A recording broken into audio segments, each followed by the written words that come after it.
I'm really enjoying it. And I've basically totally stolen her titles, and we'll be doing my own stuff, but it's very much based on that, but it's really helpful. So what's going to happen is I'm going to speak for 25 minutes or so here. I'll try to tackle that issue about the Bible, can you take it literally? And then we'll just take a bit of time, just for a few moments, around the tables where you're sitting, just to chat about whatever struck you. Okay, it's a really open little discussion. And then we'll have a little time for open Q&A, so you can ask me questions and we can talk about it as a big group for a few moments. And then we'll probably sing and finish. We've got that song at the end, have we? Yeah, great. So that's basically what we're going to do. So let me get into the issue. So I find that people ask the question about can you trust the Bible, can you take it literally? Because lots of people I find have this underlying assumption, and it's probably partly Dan Brown's fault, who wrote that book, The Da Vinci Code, that the Bible is untrustworthy in a whole host of different ways. And so my aim is to go through four of the biggest kind of questions that people ask. But you might be able to think of some others, and we can talk about those afterwards. I remember, just by way of introduction, this is quite a few years ago now. Do you remember, this is going back a while now, Tom Cruise used to be married to Nicole Kidman, remember? And he always had to stand on a box for photos because he was a little bit shorter than her. And I remember towards the end of their marriage, there was this rumour that you'd see on the internet, but it was always in the gossip bits, the untrustworthy bits. But actually, deep down, Tom Cruise was gay and that the marriage was a whole sham. You never listen to those side of things. But then two things made me slightly flip my mind. One was I was getting my hair cut by the guy who used to cut my hair. And it was quite a posh salon, that's what it was like when I was younger. And the guy who always cut my hair, a really nice guy, I remember him saying, the lady that was just in, whose hair I was just cutting, works for Nicole Kidman. And guess what? Tom Cruise is actually gay. Oh wow, okay, well that's interesting. I mean, that's a link. I mean, the guy was trustworthy, as far as I knew, cutting my hair.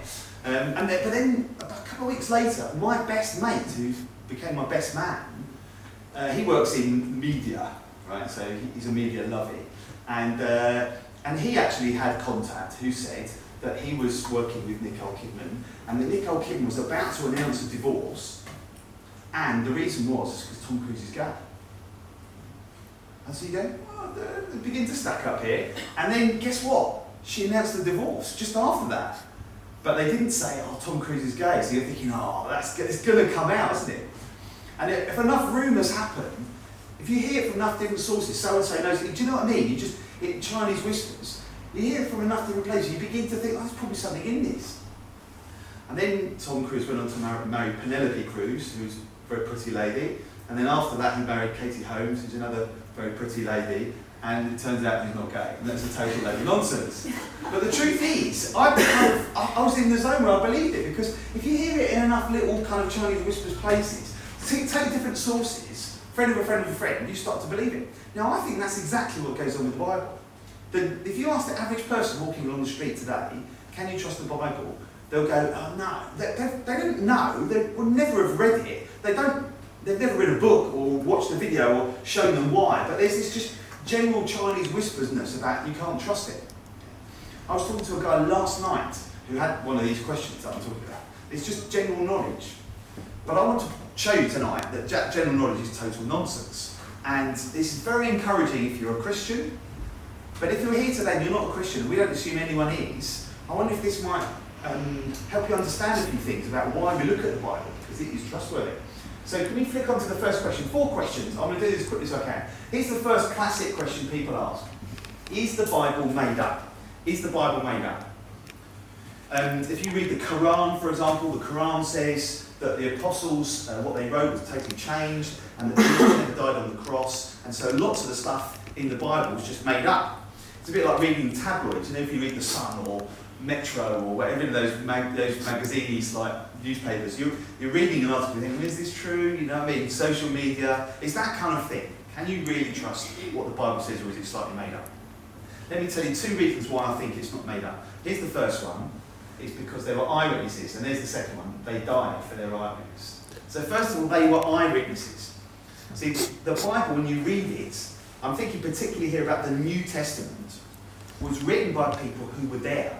Now this is amazing for 2,000-year-old history, that you still got an eyewitness account. You've got to remember, Jesus grew up in a backwater country, in the backwater of a backwater country. It's like being born on the west coast of Wales. I mean, like, no one's been there, and yet we've still got historical eyewitness accounts from those days still with us. That's what the Bible is, okay? Because lots of the Christians, when they had these books in the early years, they wrote them down and copy. So there was loads of copies of them. So there's very few. I mean, when you read the newspapers or watch the news, you get eyewitness reports of things that are happening. There are no eyewitness reports of anything in those days. They don't exist. And yet we have them. Matthew and John of the four Gospels. You know, Matthew, Mark, Luke and John, four Gospels. Those are the accounts of Jesus' actual life. Okay? So Matthew and John were his mates. They were his disciples. They saw it all. They wrote it down. Okay? Mark wasn't one of the apostles, but he was very good friends with all the apostles, including Peter. Peter calls him my son Mark. Right? So lots of people think Mark wrote under Peter's direction. Peter, of course, was the main guy, so he was very much the inner circle. And then you've got Luke, and Luke actually also wasn't one of the apostles, but he hung around with all the apostles in the early days, and when he wrote his gospel, the very first thing he said is that I wasn't there, but I've carefully investigated this and asked all the people that were there and put it together. So it's like an investigative journalist account, putting all the facts together, like any journalist who wasn't there but gathers the information and puts it together. So all these accounts are either literal eyewitness accounts or carefully from those days eyewitness accounts put together. This isn't stuff knocked up later on, you see. So, and just as well, it's worth saying that if you read Dan Brown and his other things, there are some other Gospels. There's the Gospel of Thomas and the Epistle of Barnabas and the Gospel of Barnabas and all these, Mary Magdalene, these other ones. Now these were definitely written at least 200 years later. And we know that because there's no early copies of them. And do you know what? I would say this, if you ever hear about the Gospel of Thomas or these Gospels, I say this as a Christian, just read them. They're free on the internet, of course. They're mental. They're really weird. They don't read anything like the four Gospels. The four Gospels stand as accounts that work together, that give you a composite whole that's really helpful. The Gospel of Thomas is weird. It's just weird. In fact, the very last line of the Gospel of Thomas has Jesus going into heaven, and on his last words he says to Mary, it's all right, Mary, because you'll become a man, and that way you'll get into the kingdom of heaven, or something like that. It's like, Jesus never said that. That's just really weird. So don't worry about those other Gospels. They really, really are definitely different. But then secondly, they died for their eyewitness, and I found this very compelling when I was looking into Christianity. You see, every one of those 12 apostles, apart from John, was killed just because they saw Jesus die and raised again and were telling people that's what we saw. John himself was boiled alive and survived. Somehow, they were trying to kill him, and they ended up putting him in exile, and he died in exile on an island. They all had absolutely miserable lives, just because they said, we saw this man Jesus die, come back to life again. We saw it. Now look, people often say to me, yeah, but lots of people die for their faith. Fanatics die for their faith. Jihadis blow themselves up for their faith. Right? Here's the massive difference. A jihadi dies for their faith because someone told them that Muhammad gave them the word of God. That they're going off of the basis of what someone else taught them. The apostles aren't going on what someone else taught them, they're going on what they saw. See, they alone know whether they totally made this up or whether this is really true. And here's the thing, every one of them, all of them were prepared to die because they thought what they saw was true. Now, it might be that of the 12, one or two might be mad enough and nuts enough to actually give his life for something that was a lie. Maybe. But every one of them did. All of them. And that says to me they were so passionately believing what they saw was true that they were prepared to die for it. And I think that's a very powerful testimony. So that convinced me, is the Bible made up? I'm sure that the men who wrote it saw it and believed absolutely what they saw. So that's the first question. You might have some others. Keep it in your head. Let's do the next one. Is the Bible full of contradictions? This is what the guy said to me last night. Yeah, but the Bible is full of contradictions, isn't it? You know, that's the sort of thing people say. Is that true? Well, first of all, no. The simple fact is, and I've been reading the Bible a long time, if you just read the Bible, it's not like a list of ridiculous inconsistencies. Like some people think it's like there's loads of contradictions. There's not loads of contradictions. There really isn't. There's a few that people have found that they think, oh look, this disproves it. But it's not a kind of book full of contradictions, which by the way is amazing. Because this is a book that was written, the first books were written about 1500 BC, and the last books were being written in the 1st century. So we've got about 1,500 years worth of books, written by 40 different people.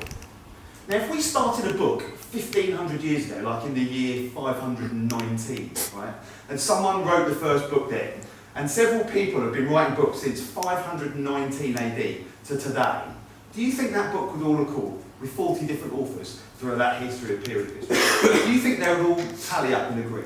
Absolutely no way. They're written to take different languages. But the Bible does. And that for me says there must be something divine in this. I find that extraordinary.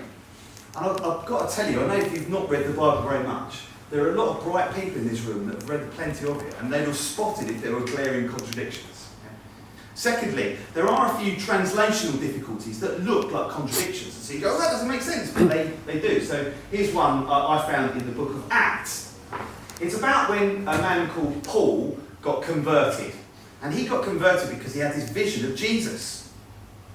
And in the two different parts of the book, he gives the account twice. On the first one, it says this: the men journeyed with him, stood speechless, hearing a voice, but seeing no man. So that sounds to me like Paul seeing it, but the guys that are with him, they hear someone speaking, a voice, but they don't see anything. They just hear a voice. So they're a bit weirded out by it.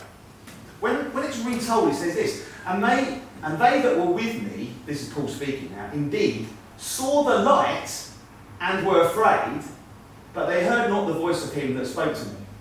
Now that sounds like a contradiction. And that's one of these ones that people go, oh look, contradiction, in the very same book. In the first one, they hear a voice, but the second one, they didn't hear the voice. So it was contradiction. No, it's not a contradiction. In the first one, they heard a sound, but not a voice. They didn't hear the words. And in the second one, they heard not the voice that spoke to me, but they heard a sound. They didn't understand the voice. In other words, both times, they heard a noise, but they didn't hear the words. And it's just a slightly translational thing to do with the accusative sense, which I won't go into all of it. But the point is, you see, it sounds like, if you read it the wrong way, it sounds like a contradiction, but it's quite straightforward. There were people with him, they heard a sound, but they couldn't make out the words. That was all that was going on. Does that make sense? Those are the kind of things that we're talking about when people say the Bible's full of contradictions. It's these kinds of things.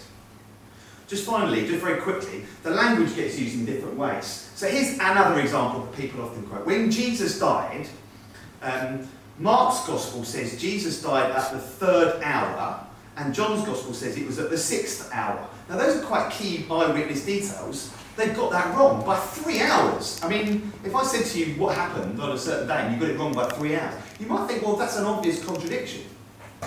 Unless you understand how the Jews record their time. The way the Jews recorded time was by a watch. They had 3-hour watches. By a watch, I mean, like a guard would have a watch. And so when you talk about the 6th hour or the 3rd hour, they used to start their hours at 6 o'clock in the morning. So the 3rd hour would have been 9 in the morning, and the 6th hour would have been at 12, noon. Okay. So which is it, 12 or 9? Well, the point is that they weren't actually saying at 9 o'clock or at 12 o'clock in the way that we use 9 or 12. The 3rd hour is kind of somewhere in the morning, and the 6th hour is their way of saying kind of somewhere in the morning. So he probably died at around 10 or 11 o'clock. Do you see what I mean? The point is, it's a bit, like we say in the afternoon, you say, but when in the afternoon? Well, in the afternoon is a phrase which spans a kind of period of time, doesn't it? 3rd hour, 6th hour, exactly. That's what those phrases mean. So if you read it like we read clocks, we're thinking, oh, that's a contradiction. But if you understand that when they're saying 3rd hour and 6th hour, those are general terms of the kind of time of day, You realise that's not a contradiction at all. It's just the way they spoke. So look, those are the kinds of things we're talking about with contradictions. They're really minor. They're very few. So if you've got this idea, it's full of contradictions. It really is. Okay, that's the second one. Let's do the third one. Wasn't the Bible written later on? So a lot of people have got this idea that actually the Bible wasn't written down for hundreds and hundreds of years after it actually happened. But actually, well, let me say a couple of things. Firstly, it was written during the lifespans of the eyewitnesses. If you can click on to the next one there. It was written during the lifespans of the eyewitnesses. It wasn't written hundreds of years later. It doesn't say anywhere in the Bible when they were actually written, but we know, and you can, all the scholars these days would agree on this, those that are Christian and those that are not, that the New Testament was written between 20 and 60 years after Jesus died. Between 20 and 60 years. It was finished by 60 or so years after Jesus died. That would be in the very last ones. Many of them were much earlier, for 20, 30 years afterwards. I think 60 years, well, that sounds like a long time. You forget something in 60 years.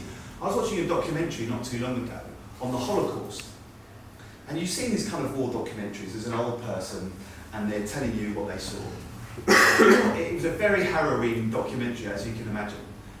Honestly, at no point in any of those interviews, when you're watching the old people, did the thought even occur to me, how do you remember that kind of stuff?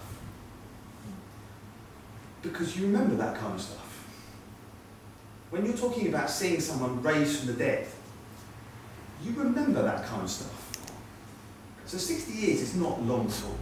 And some of them, like I say, some 20 or so years. And of course that brings us on to the second point. These events, they're really, really memorable. I mean, could you imagine being with Jesus full time for 3 years? These apostles spent 3 years. You know, they slept wherever they slept and they ate together. They were just totally hanging out for 3 years. And during that time, they would have watched a man who had been dead for 4 days come back to life again. I'd remember that. They were in a boat that was about to drown, like the Japanese tornado that's happening at the moment.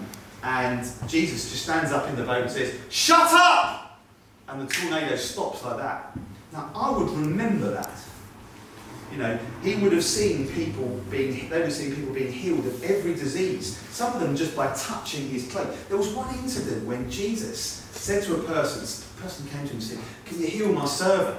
And Jesus says, "Yeah, you're healed, your servant is healed." And the servant wasn't even there. They were in a totally another district.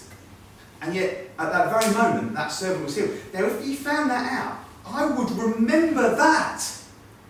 These things are really memorable. Not least the fact that the bloke said, "I'm going to come back to life again after I die," and then he did it. Let me, just by illustration, and some of you might be too young for this, but let me give it a go. Let me ask you, what were you doing on Tuesday, the 26th of July last year? Right, okay, let's do a closer one then. What were you doing on Tuesday, March the 5th this year? Okay. Anyone remember what they were doing on Tuesday, the 9th of September, 2001? Yeah. That's a long time ago as well. That was when the Twin Towers fell down. Now, some of you might be too young to remember that, but I can tell you, I can remember so much of what I did that day. I remember where I was when the bloke told me if the first plane hit. I remember watching the second plane hit live. I was in the pub. Work just stopped that afternoon. Everyone was just watching it, just like open mouth. I remember the Twin Towers really well. I remember the date. I remember everything that happened. And that was how many years ago? 18 years ago. I can still remember that. I remember a bloke coming back from the dead, no worries. So these things are really memorable. Let's do the last one. Here's the last question. Oh no, sorry. This is just worth, the context is really helpful. The Bible wasn't written it was written much sooner than every other ancient book. So just to compare, right? At the time of Jesus, the Emperor Tiberius was the emperor of Rome, okay, the greatest man in the world. How do we know anything about this Emperor Tiberius, the most famous man in the whole world? Well, his historian, the only one we've got, is a guy called Tacitus. He wrote it down in AD 110. That's 70 years after Tiberius died. Jesus has got things written within 20 years of his death. And he was the most famous man in the world. Well, let's take Alexander the Great. There are probably no greater ancient man than Alexander the Great. I mean, he conquered the entire world in about 3 or 4 years. An amazing man. His historian was a man called Arrian, and that was written in AD 130. That was 400 years after Alexander the Great died. That's the earliest account we've got of the greatest man in the ancient world. 400 years. And yet in Jesus we've got stuff between 50 and 90, that's 20 to 60 years after his death. So if we're talking about stuff written later, no way. This is easily one of the earliest ancient things ever written. It's very powerful, this. Okay, let's do our last one. Hasn't the Bible been changed? So you've got this idea, I remember hearing this, some monk in the Middle Ages got to drop the dot of ink in the wrong place and things got changed, or just over the course of time things got changed, you saw a bit and you added a bit in here to make it more convenient for that era. And what have we got today? Well, who knows? The original stuff might have been great, but now what we've got is nonsense. And that's what the Quran says, that the Gospels have been corrupted. Well, here's a few things I would say in response to that. We have got thousands of really, really early manuscripts. Far more manuscripts than any other ancient book. Do you know why? Because in the early church, they copied these things down and copied them down and copied them down in all the dialects and languages. And we've still got loads of early copies. Just to give you some context, Plato, really famous guy. You've all heard of Plato, right? Tetralogies is the book that we've got the most copies of, ancient, actual, physical copies of, Plato. The oldest manuscript we've got was written over 1,200 years after his death, and we've got 7 extracts. Most of these old books we haven't got full copies of, because the paper cracks up, okay? So we've only got little partial bits of. Aristotle, again, one of the greatest ancient philosophers, of all of his books that we actually have from the ancient world, the oldest one we've got is actually physically carbon dated to 1,100 years after his death. And we've only got 49 bits of all of Aristotle's original works. Or let's take Homer's Iliad, because Homer's Iliad is really important because it's the book that we have the second most copies of in the ancient world. Because it was the Greek religious text, if you like. All those stories of who's in Iliad? It's Troy and all those stuff. What's his name with his Achilles and all those kind of stuff, right? I've not read it, as you can tell, but it's the one we've got the second most copies of in the ancient world. It was a revered text. Okay, this is number 2 in the list. The oldest one we've got is 500 years after his death, and we've got 643 part of 4 manuscripts. That is a lot. Do you know what, of the New Testament written by the apostles, the oldest manuscripts we've got come to about 100 years after. Can you see how much earlier that is than all of the others by a long shot? And here's the number that blows you away. We've got 24,000 part of 4 ancient manuscripts. You can see them in libraries, you can see them in museums. Go to the British Library. And more than that, we've got 36,000 bits of letters written by the earliest Christians where they copied verses from the Bible to back up the actual Bible fragments we've got. I mean, the numbers are extraordinary. If you want to know what is the most accurate ancient history by 1 billion miles, it's the stuff about this weird bloke called Jesus in a backwater place of the Roman Empire. By a mile! On the next slide, I just want to show you, some people think, well, like I say, things have changed and they've been changed over the years. But the number of corruptions, textual corruptions, where they've got all these ancient manuscripts and you can put them side by side and compare them. Actually, the more you've got, the more you can compare. And you can see have things changed over time, because you'd spot something here and it's changed, and there's been loads of changes. Well, Homer's Iliad, again, that was the number 2. That's how many lines of corruption there are. About 5% of Homer's Iliad we're not sure about. 5%, that's 1 in 20 words.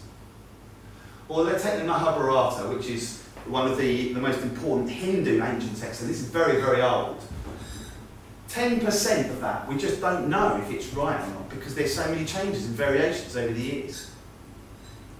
In the New Testament, of the 20,000 or so lines there are, 40 of them we're not sure about.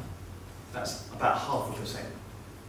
Now, of those 40 lines, the vast majority are a little patch at the end of Mark's Gospel and a little block in the middle of John's Gospel.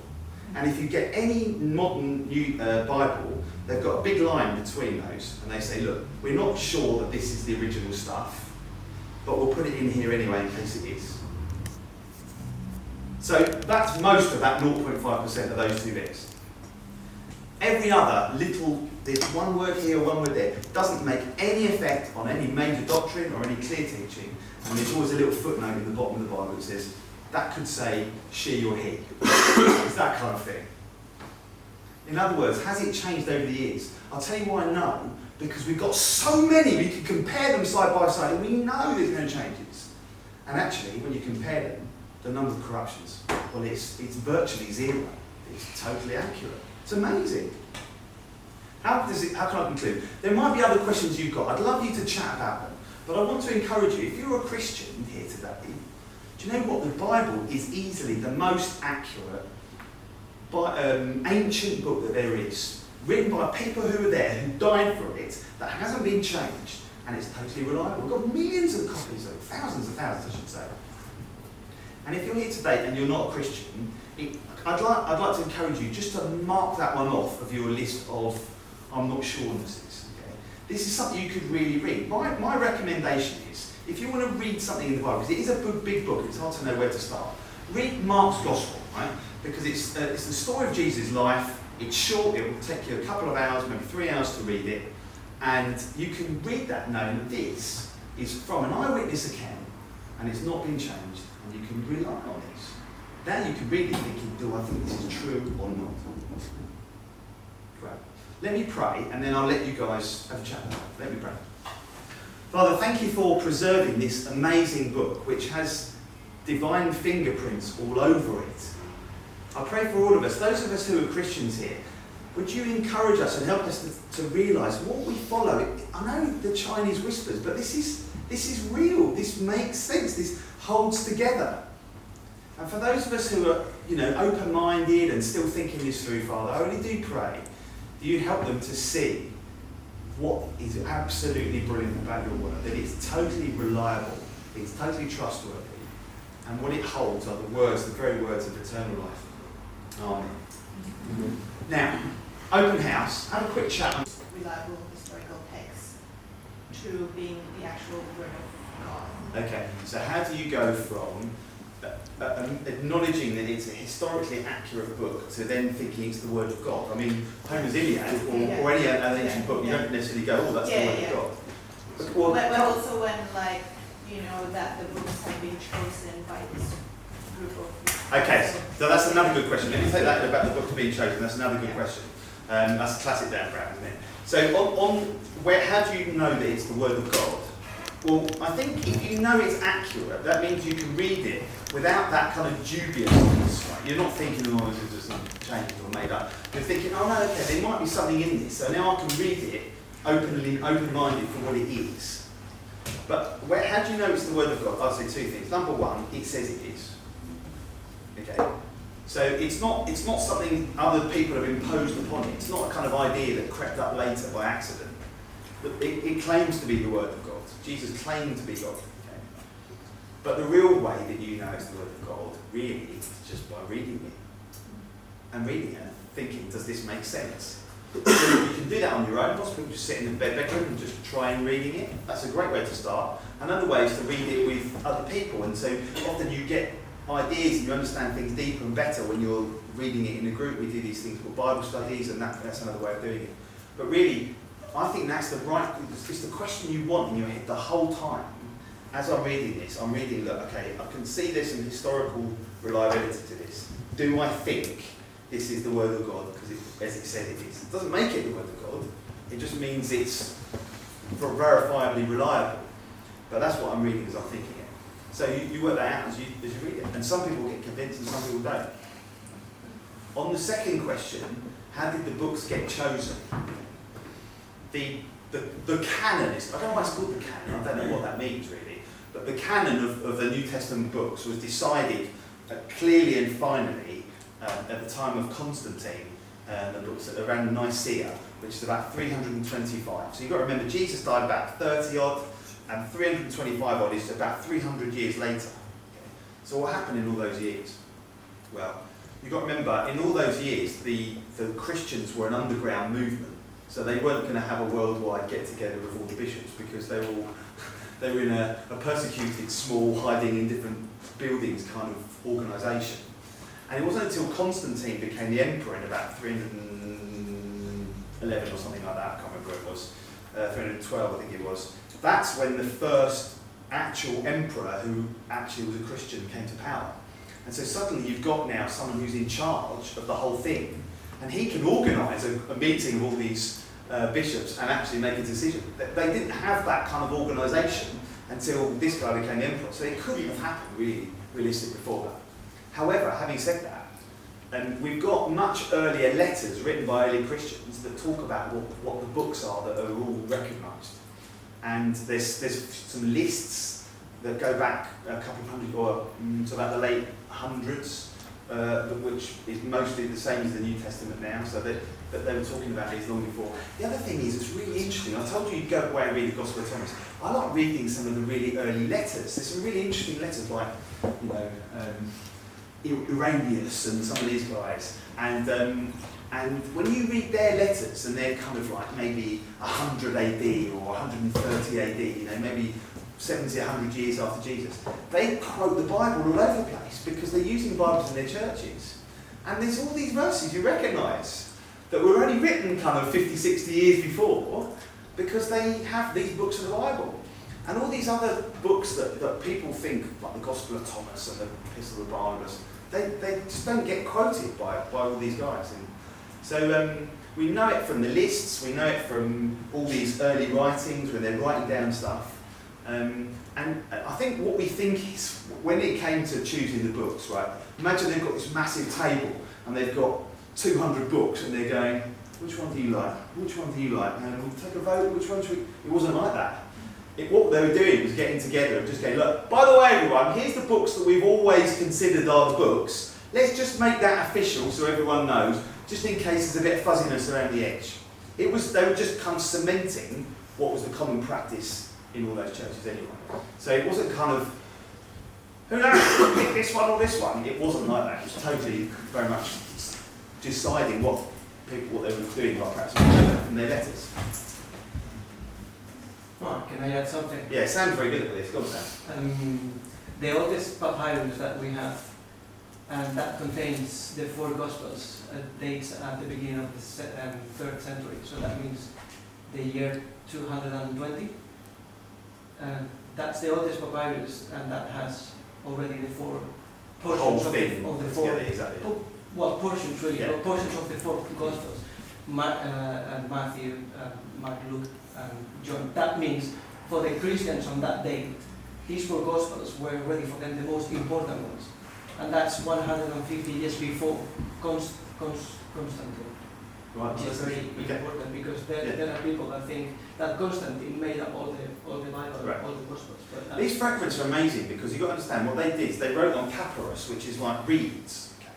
And it just cracks and breaks after a period of time. So actually keeping that kind of, it's not like modern paper. And it wasn't until around this time of Constantine or so, they started doing it on animal skin. And so those parchments would survive hundreds of years. So the only reason we've got some of these old ones is that someone somewhere kept them in an amazingly preserved way. Because that's why there are loads of fragments, because they just crack up.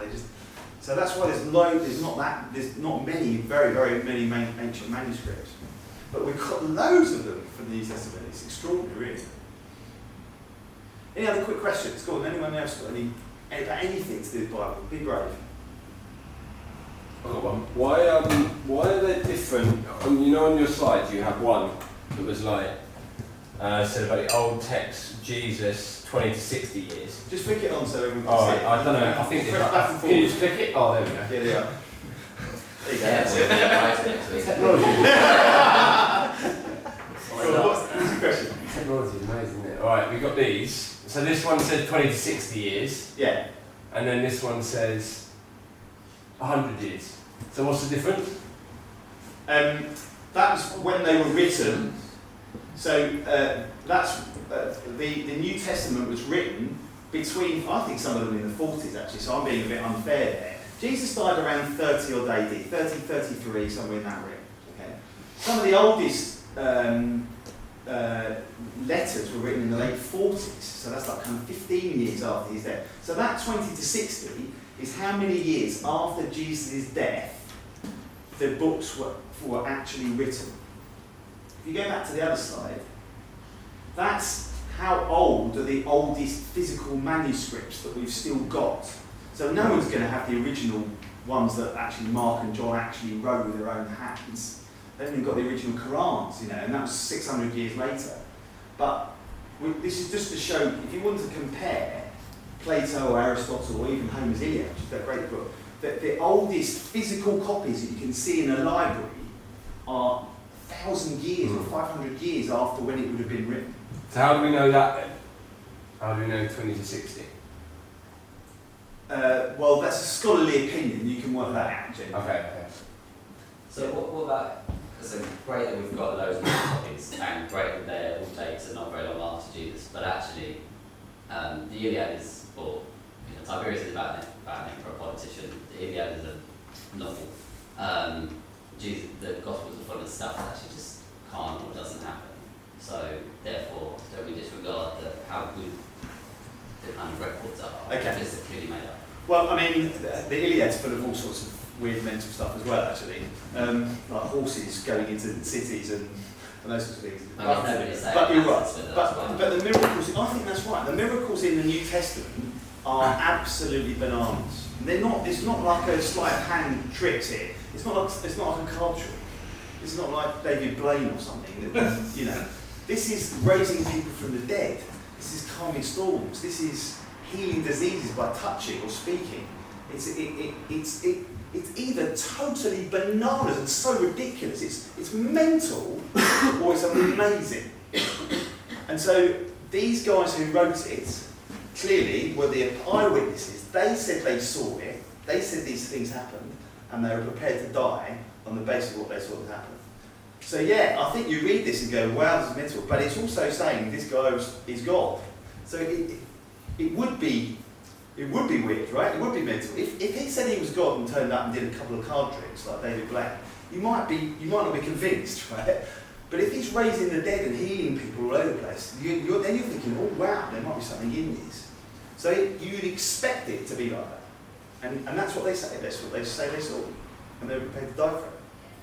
That's the kind of stuff that convinced me when I was looking into it anyway. Go on, Franco. Mark, I think it's important to mention as well, there is some historians which speak about Jesus, which are roughly the same time, years later, like Flavius, Josephus, I think Plinius, and there is another one which I don't remember. Yes. So what Franco's saying is there are historians from that century, later on that century and early the next century, who weren't Christians, but who make mention of early Christianity and the reality of Jesus. They don't have much details because they're writing, 80 years later, and they're not Christians and they don't really give stuff. But there is non-Christian historical evidence for the reality of this bloke. Great. Why don't we stop there? We're going to see another song, aren't we? Sure. Let's do it. Do carry on chatting. Reliable historical texts to being the actual word of God. Okay, so how do you go from acknowledging that it's a historically accurate book to then thinking it's the word of God? I mean, Homer's Iliad or any other ancient book, you don't necessarily go, oh, that's the word of God. But also when, that the books have been chosen by this group of... Okay, so that's another good question. Let me take that about the book being chosen. That's another good question. That's a classic Dan Brown, isn't it? So how do you know that it's the word of God? Well, I think if you know it's accurate, that means you can read it without that kind of dubiousness. Right? You're not thinking, oh, this is just changed or made up. You're thinking, oh no, okay, there might be something in this. So now I can read it open-minded for what it is. But how do you know it's the word of God? I'll say two things. Number one, it says it is. Okay. So it's not something other people have imposed upon it. It's not a kind of idea that crept up later by accident. But it claims to be the word of God. Jesus claimed to be God. Okay. But the real way that you know it's the Word of God, really, is just by reading it. And reading it and thinking, does this make sense? So you can do that on your own. Lots of people just sit in the bedroom and just try and reading it. That's a great way to start. Another way is to read it with other people. And so often you get ideas and you understand things deeper and better when you're reading it in a group. We do these things called Bible studies, and that's another way of doing it. But really, I think that's it's the question you want in your head the whole time. As I'm reading this, I'm reading, look, okay, I can see there's some historical reliability to this. Do I think this is the Word of God as it said it is? It doesn't make it the Word of God. It just means it's verifiably reliable. But that's what I'm reading as I'm thinking it. So you work that out as you read it. And some people get convinced and some people don't. On the second question, how did the books get chosen? The canon is, I don't know why it's called the canon, I don't know what that means really, but the canon of the New Testament books was decided clearly and finally at the time of Constantine, the books around Nicaea, which is about 325. So you've got to remember, Jesus died about 30 odd, and 325 odd is about 300 years later. Okay. So what happened in all those years? Well, you've got to remember, in all those years, the Christians were an underground movement. So they weren't going to have a worldwide get-together of all the bishops because they were in a persecuted, small, hiding in different buildings kind of organisation. And it wasn't until Constantine became the emperor in about 311 or something like that, I can't remember what it was, 312 I think it was. That's when the first actual emperor who actually was a Christian came to power. And so suddenly you've got now someone who's in charge of the whole thing. And he can organise a meeting of all these bishops and actually make a decision. They didn't have that kind of organisation until this guy became the emperor. So it couldn't have happened really realistic before that. However, having said that, we've got much earlier letters written by early Christians that talk about what the books are that are all recognised. And there's some lists that go back a couple of hundred, or to about the late hundreds, which is mostly the same as the New Testament now, so that they were talking about these long before. The other thing is, it's really interesting. I told you you'd go away and read the Gospel of Thomas. I like reading some of the really early letters. There's some really interesting letters like, Irenaeus and some of these guys. And when you read their letters, and they're kind of like maybe 100 AD or 130 AD, maybe 70, 100 years after Jesus, they quote the Bible all over the place because they're using Bibles in their churches. And there's all these verses you recognise that were only written kind of 50, 60 years before because they have these books of the Bible. And all these other books that people think, like the Gospel of Thomas and the Epistle of Barnabas, they just don't get quoted by all these guys. And so we know it from the lists, we know it from all these early writings where they're writing down stuff. And I think what we think is, when it came to choosing the books, right, imagine they've got this massive table and they've got 200 books and they're going, which one do you like? Which one do you like? And we'll take a vote, which one should we? It wasn't like that. What they were doing was getting together and just going, look, by the way everyone, here's the books that we've always considered are the books. Let's just make that official so everyone knows, just in case there's a bit of fuzziness around the edge. They were just kind of cementing what was the common practice in all those churches anyway. So it wasn't kind of, who knows, pick this one or this one. It wasn't like that. It was totally very much deciding what they were doing by practice from their letters. Right, can I add something? Yeah, Sam's very good at this. Go on, Sam. The oldest papyrus that we have, and that contains the 4 Gospels, dates at the beginning of the 3rd century. So that means the year 220. That's the oldest papyrus, and that has already the 4 portions of the 4. Yeah, exactly. Well, portions really, Yeah. but portions of the 4 Gospels. And Matthew, Mark, Luke, and John. That means for the Christians on that day, these 4 Gospels were already for them the most important ones. And that's 150 years before Constantine.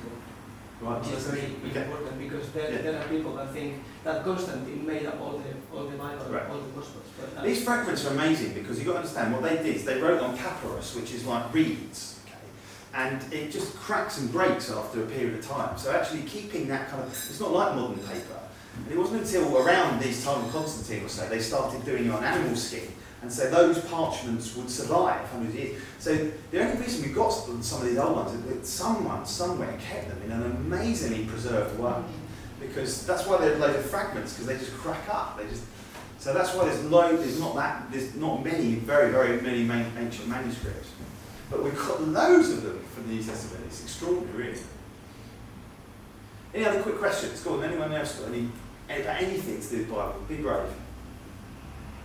I've got one. Why are they different? You know, on your slides you have one that was like, said about the old text, Jesus, 20 to 60 years. Just flick it on so everyone can Alright, see it. I don't know, I think Press it's back and can you forward. just click it? Oh, there we go. Yeah, they are. There you go. Yeah, That's so it. Technology. What's your question? Technology is amazing, isn't it? Alright, we've got these. So this one says 20 to 60 years, Yeah. and then this one says 100 years. So what's the difference? That was when they were written.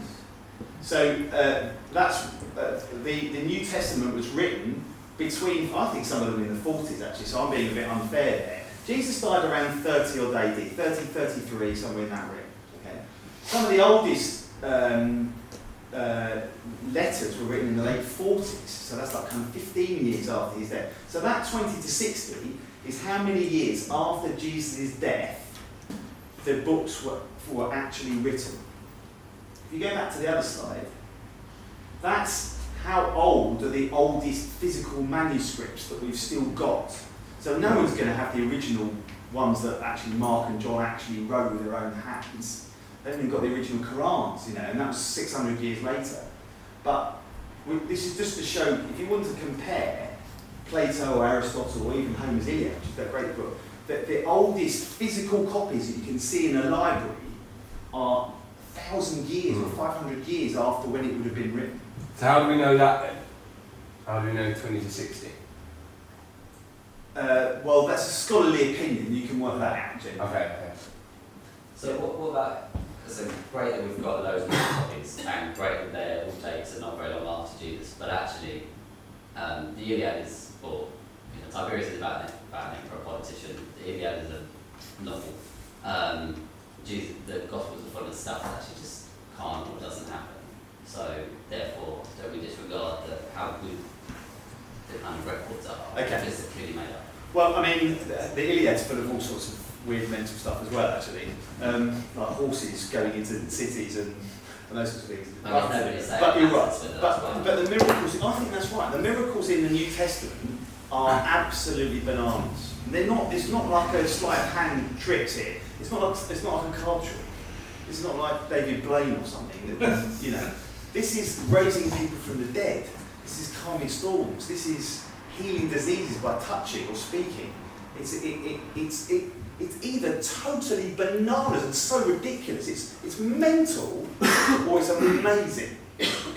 And so these guys who wrote it clearly were the eyewitnesses. They said they saw it. They said these things happened, and they were prepared to die on the basis of what they saw happen. So yeah, I think you read this and go, wow, this is mental. But it's also saying this guy is God. So it would be weird, right? It would be mental. If he said he was God and turned up and did a couple of card tricks like David Blaine, you might not be convinced, right? But if he's raising the dead and healing people all over the place, then you're thinking, oh wow, there might be something in this. So you'd expect it to be like that. And that's what they say. That's what they say they saw. And they were prepared to die for it. That's the kind of stuff that convinced me when I was looking into it anyway. Go on, Franco. Mark, I think it's important to mention as well, there is some historians which speak about Jesus, which are roughly the same time, years later, like Flavius, Josephus, I think Plinius, and there is another one which I don't remember. Yes. So what Franco's saying is there are historians from that century, later on that century and early the next century, who weren't Christians, but who make mention of early Christianity and the reality of Jesus. They don't have much details because they're writing 80 years later and they're not Christians and they don't really give stuff. But there is non-Christian historical evidence for the reality of this plague. Great. Why don't we stop there? We're going to see another song, aren't we? Sure. Let's do it. Do carry on chatting.